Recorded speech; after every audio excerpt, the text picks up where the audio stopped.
देखेंगे कि मैंने माइक को अपने नज़दीक रख लिया है। इस प्रकार से संकेत के साथ निराकार स्वरूप को एक आकार देकर उस परम पिता परमात्मा को पाया जा सकता है। तो थोड़े से लोगों में बिना इस बिजली के बोलने का अभ्यास है, तो उसी में कहेंगे मंच पर विराजमान आज के हमारे मुख्य अतिथि आदरणीय हमारे आलोक जी भाई साहब, मुस्तफा साहब, हमारे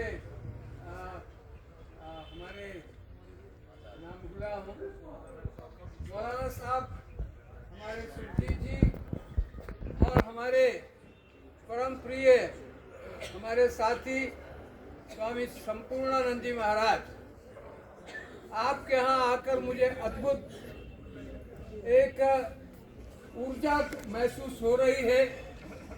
जब स्टेज पर आए तो वादन सुना, वो भी बांसुरी का, और उसमें जो राग और खास तौर पे विशेष रूप से मंत्र उच्चारण को किया गया, हमारे गायत्री मंत्र का, ये अद्भुत मिटता हुआ इतिहास आपने जिंदा करके दिखा दिया। ये स्वर ईश्वर से मिलाता है। ये स्वर और वाद्य यंत्र ये हमारे गुरुकुलों की देन, ये नगाड़े, ये राग, ये संगीत सब देवी देवताओं के नाम पर है, आज भी है। कोई नई पद्धति किसी नस्ल ने दुनिया में नहीं बना सकी है। परंतु दुख इस बात का है कि हम विरासत में जो ईश्वर की कृपा से भारतीयों को प्राप्त हुआ, इस जम्बू द्वीप को प्राप्त हुआ, वो धीरे धीरे धीरे धीरे नष्ट होता जा रहा है, मिट नहीं रहा है मगर दूर जा रहा है। पश्चिम के लोग आपकी कलाओं को, आपकी संस्कृतियों का अनुसरण कर रहे हैं और अपने लिबासों को उतार कर भारतीय पद्धति को ले रहे हैं। मैं निरंतर देशों में जाता हूं और मैं देखता हूं बड़ी जमात है कि कौन मेरे होश में बनी। सबसे पहले मैंने देखा वृंदावन में किस तरह से स्टार्ट हुआ, आज वो कृष्ण को भारत की धरती से दूर ले गया। भारत की संस्कृति को, उसके मंत्रों को, उनके योग को, उनको गौपालन को अगर ले गया तो इस्कॉन यहाँ से ले गया। क्यों कि हम अब जब सोते हैं तो दुनिया जागती है और देखती है कि भारत क्या कर रहा है। भारत का अनुसरण करता है हर देश में रहने वाला व्यक्ति।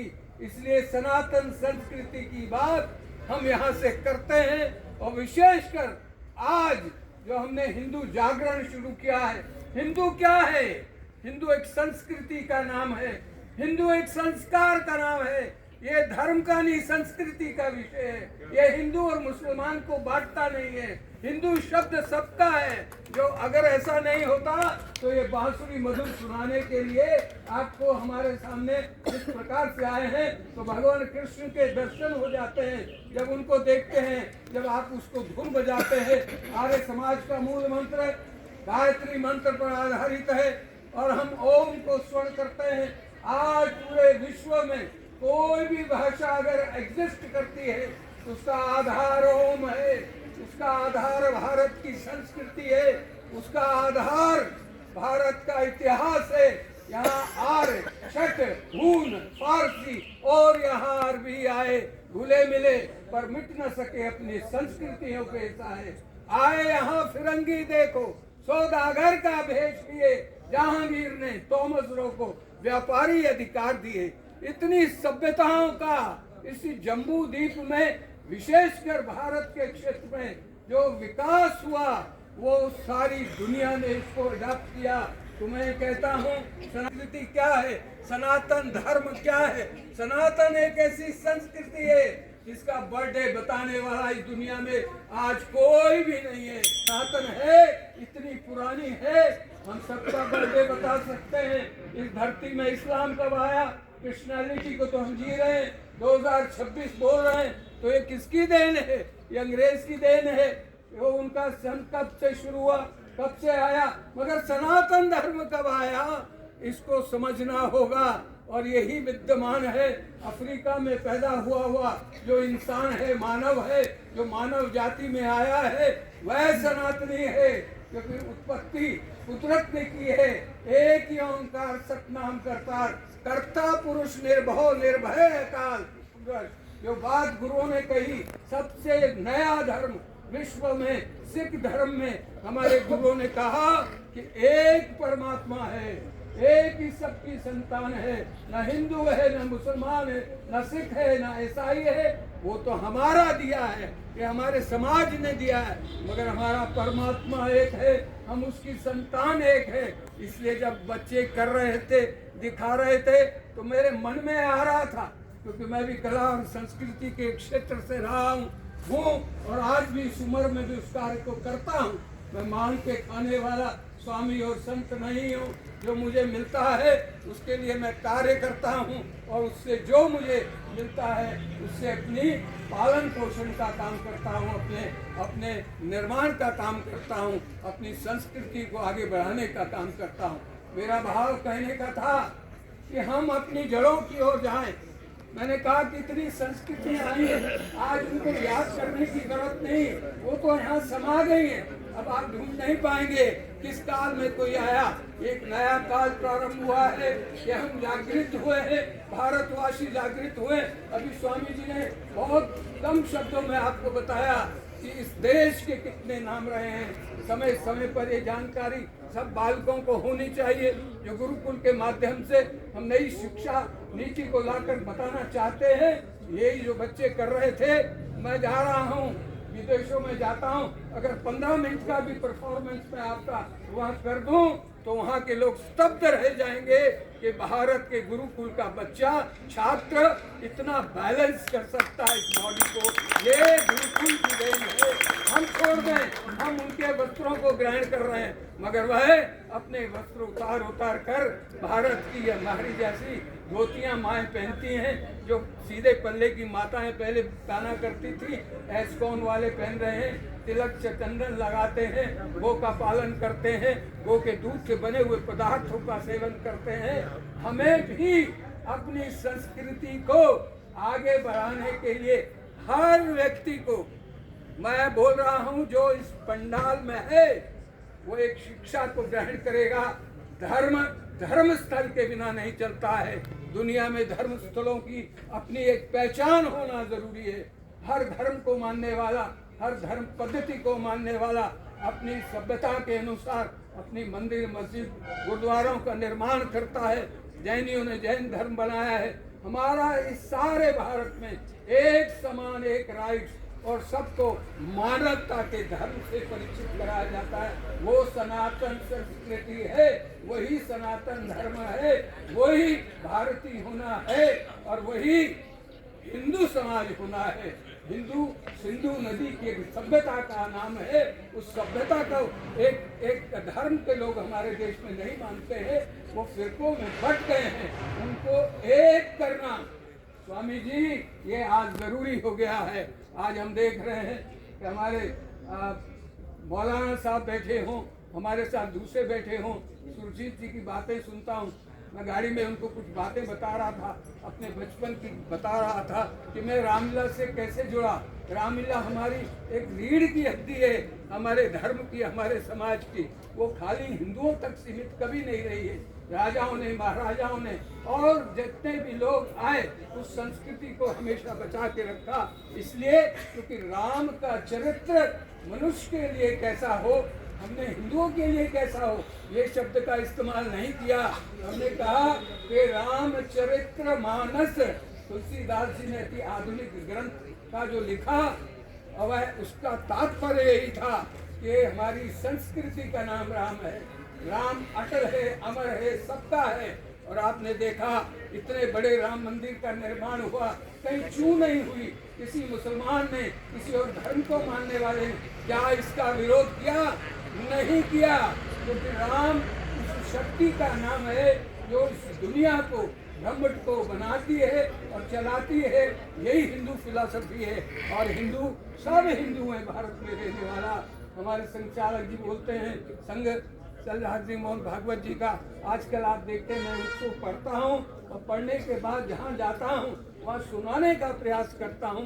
पहले उनको सुने वो क्या रहे हैं। अगर डेप्थ में जाएंगे तो आपका मस्तिष्क उनकी बातों का समर्थन करेगा, ये कहेगा कि सही विचारधारा को नया स्वरूप जब दे रहे हैं तो वो संघ के 100 में साल में एक भारतीय तक पहुंचाने का कार्य हम कर रहे हैं। वो संस्कृति की बात है, वो एक धर्म की बात नहीं, भारतीय होने की बात है। और इस देश के लिए मर मिटने की बात हमारा मुस्लिम समाज भी करता है। मादरे वतन के शब्द लेता है तो उसका मतलब भारत माता की जय ही होता है। हर मंच पे मैं कहता हूँ, अरे उनको समझाने का प्रयास करो कि अगर उन्होंने मादरे वतन कह दिया, मादरे माँ, वतन, देश, तो कौन सा देश है? भारत। भारत की माँ का जय बुलाना, जयकार करना हर भारतीयों का कर्तव्य है। इस पे कहाँ किसका झगड़ा है? कहीं झगड़ा नहीं है। एक राम के चरित्र का पालन करने का प्रयास हम दुनिया में कर रहे हैं। मैंने कुछ वर्ष पहले सलामत अली साहब को इस देश में बुलाया। पाकिस्तान का विभाजन हुआ, बड़े म्यूजिक डायरेक्टर थे और वो पाकिस्तान चले गए, मगर शाम 84 घराना पंजाब में है, भारत के पंजाब में है, लुधियाना में है, वहाँ से उनकी तालीम थी, वो घराना था उनका। पाकिस्तान चले गए और उसके बाद मैंने जब उनको बुलाया 78 में, तो आधा घंटा वो गाए नहीं, दिल्ली के कमानी हॉल में खाली आंसू बहाते रहे और एक ही बात को दोहराते रहे कि हम कहाँ जाएं, हमारे रात को हमारी पीढ़ी उधर पीढ़ी आ रहे हैं, हम गवैये हैं, हम गाते हैं, हम समाज के लिए करते हैं, मगर रात तो सब देवी देवताओं के नाम है, उसमें हमारा क्या कसूर है? हमारा कोई कसूर नहीं। ये हमारा व्यवसाय भी है, ये हमारी संस्कृति भी है, ये दादा परदादा लक्कड़ दादा के टाइम से आई है। हम कैसे बदल जाएं? हमको कहते हैं कि राग खान के नाम से चलाइए, तो हमारे यहाँ तहजीब नहीं है। ये तो भारतीय तहजीब हमारे खून के अंदर बसी है। और वो रोते रोते कहते रहे कि हमें स्वामी जी बताइए, आपने हमारे पर कृपा की, यहाँ की जनता हमें सुनना चाहती है, मगर पाकिस्तान हिंदुस्तान बनाकर एक कल्चर को हमने समाप्त कर दिया, एक संस्कृति को हमने समाप्त किया, और समाप्त ही नहीं किया, चला नहीं और वापिस आने का प्रयास करना चाहते हैं। वो क्या है? वो भारत की संस्कृति है। 75 साल के बाद भी भाषा पंजाब की हो, सिंध की हो, गुजरात की हो, बदल नहीं सका, क्योंकि आर्टिफिशियल जो पार्टीशन हुआ उसको जनता ने स्वीकार भी नहीं किया। जनता तो एक ही है, क्योंकि संस्कृति जब तक एक रहेगी, भाषा एक रहेगी, तो हमारा देश चाहे वो बट जाए फिर भी उसकी बोली भाषा वही है। जब वो मैं पंजाबी सुनता हूँ, यहाँ से मैं आता हूँ, मुल्तानी सुनता हूँ, तो रोंगटे खड़े हो जाते हैं। बचपन की भाषाएं हैं जो बुजुर्गों से सीखा करते थे, ध्यान वही चला जाता है। उस दिन का इंतजार कर रहे हैं। ये जो हमारा देश था जम्मू द्वीप, जिसको आज पूरी दुनिया फिर मानने के लिए तैयार है, पूरी दुनिया चाहती है जम्मू द्वीप फिर बन जाए, तो उसमें हमको एक ही चीज़ को मानना है कि हम सब भारतीय एक हैं, हम हिंदुस्तानी हो सकते हैं, हम इंडियन कहलाए जा सकते हैं, मगर ये बात स्वामी जी की बिल्कुल सत्य है। ये एक जम्बो द्वीप को हम क्या कहते थे? आर्यवर्त। आर्यवर्त और चलता चलता सनातन धर्म ने उसको अपना के रखा है, उस शब्दों का इस्तेमाल होता है। कम से कम हमारे बच्चों को गुरुकुल में अपने प्राचीन सभ्यता से परिचित कराता है। मैं अधिक नहीं कहना चाहता, स्वामी जी एक दिन दूर नहीं है। जैसे आपको ऊंचाई दी है, परमात्मा की देन है, और वो ऊंचाई आपको और ऊपर ले जाना चाहती है, क्योंकि आप विचार, जिसके विचार शुद्ध है वो आत्मा से शुद्ध है, और जो आत्मा से शुद्ध है वो गंदगी से दूर रहता है, सफाई में रहता है, उन्नति की ओर जाता है, पॉजिटिव सोच को बनाता है। और जैसे भारत की सोच, बटी हुई सोच, धर्म के नाम पर बटी हमारी जो कुरीतियाँ हैं, अगर हम जल्दी से जल्दी इनका समाधान नहीं करेंगे, आज सबकी इसमें जरूरत है। अभी हम केरल की बात कर रहे थे, स्वामी इनके हमारे मुख्य अतिथि हैं, उनसे कह रहे थे कि केरल में 2 साल से 2.5 साल पहले कुछ स्वयं सेवकों ने व्रत लिया था कि जहाँ 7 नदियाँ बहती थी और 7 का संगम होता था। अंग्रेज के वक्त में 300 बरस वो बंद हो गई, वो पूजा स्थल बंद हो गया, वो धार्मिक पद्धतियाँ बंद हो गई। उसको हम खोलेंगे। हमारे नाथ के हमारे कितने महर्षि वहाँ गए हैं, मेरा जाना आना होता था और आज हमने जीत लिया। हमने वहाँ एक कुंभ को करके दिखाया है और भारत के कोने कोने से संत ही नहीं, वहाँ का पूरा केरल में बसने वाला हिंदू पूरब से पश्चिम, उत्तर से दक्षिण से इतनी बाढ़ की तरह आया है, जो मैं अभी भी देख रहा हूँ। 2 दिन 3 दिन मुझे वापसी में भी हो गए।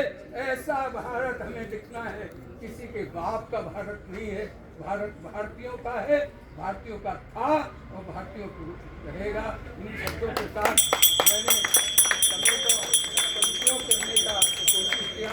मुझे लगता है पीछे तक मेरी आवाज़ गई है कि नहीं? जहाँ तक आवाज़ गई है कृपया हाथ उठाए। भारत माता की जय। जोर से बोलना पड़ेगा, भारत माता की जय। नहीं, जिंदाबाद बोलना है, एक ही बात मैंने कहा कि दोनों का मतलब एक ही है। भारत माता की जय। वंदे हमारे स्वामी जी, आप कहेंगे दीर्घायु। स्वामी संपूर्णानंद जी महाराज दीर्घायु। स्वामी संपूर्णानंद जी महाराज दीर्घायु। धन्यवाद।